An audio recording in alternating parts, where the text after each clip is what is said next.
Even the projection about by the time they are done with it, it will be about 28.5 million voters. But we know from history that even when the register was at 22,000, only about 14,000 showed up. Is the enthusiasm any different this time around? Now, and Muli, we have to look back at the behavior of our countrymen and women from 2007, 2017, and now 2027. When we have an election where an incumbent is seeking re-election at the presidential level, the way Kenyans turn out in terms of voting behavior is different from an election where there is a transition. So you can compare 2013, 2022, and this 2027.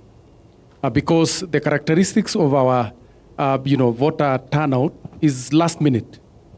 But when you compare with previous elections, the reason mass voter registration scored high.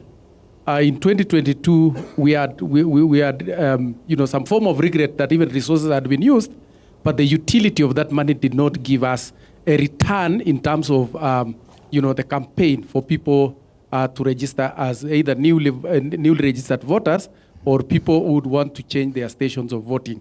So for me, I characterize this as enthusiasm or the goodwill by Kenyans, and even with those who have just acquired IDs, they are yearning for the next mass voter registration. And even now, even with the devolved registration platforms, like now we go to the Huduma centers, which probably is also expanding the avenue of how Kenyans can also register as voters.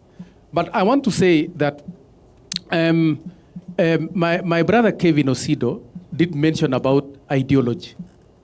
I think the driving force behind the 2027 campaign is anger, is some level of anger, from the voters. Either expectations that have not been met, and that is why we narrow down the electoral conversation into 2-term and 1-term, which is not a philosophy.